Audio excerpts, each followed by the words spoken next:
भगवन बगिया बिचवा फुलवा कचनार बा केहू न लोड़न वार बाना। भगवन बगिया बिचवा फुलवा कचनार बा केहू न लोड़न वार बाना।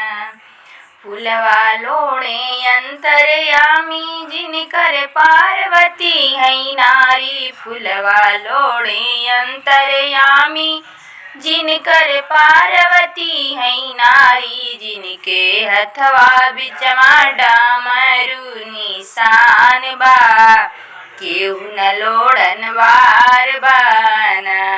भगवन बगिया बिचवा फुलवा कचनार बा केहू न लोड़न वार बाना। भगवन बगिया बिचवा फुलवा कचनार बा केहू न लोड़न वार बाना।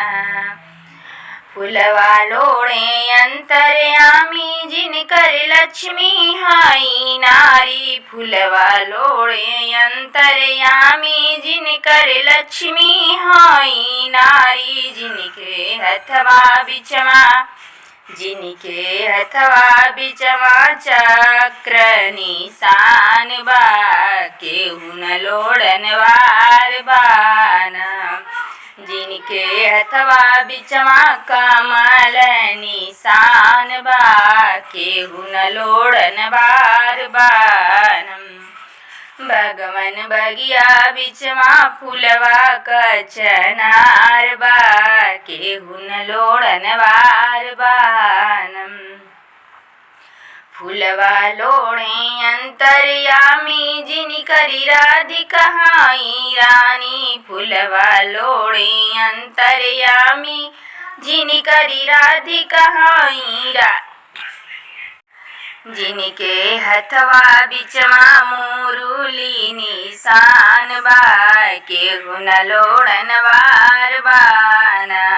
जिनके हथवा बिचवा मुरुली निशान बा केहू न लोड़न वार बाना। भगवन बगिया बिचवा फुलवा कचनार बा केहू न लोड़न वार बाना। भगवन बगिया बिचवा फुलवा कचनार बा केहू न लोड़न वार बाना। फुलवा लोड़े अंतरयामी जिनकर सीता हाई रानी। फुलवा लोड़े अंतरयामी जिनकर सीता हाई रानी। जिनके हथवा बिचवा धनुष निशान बा केहू न लोड़न वार बाना।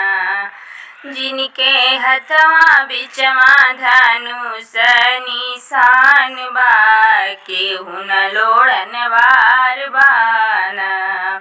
भगवन बगिया बिचवा फुलवा कचनार बा केहू न लोड़न वार बाना।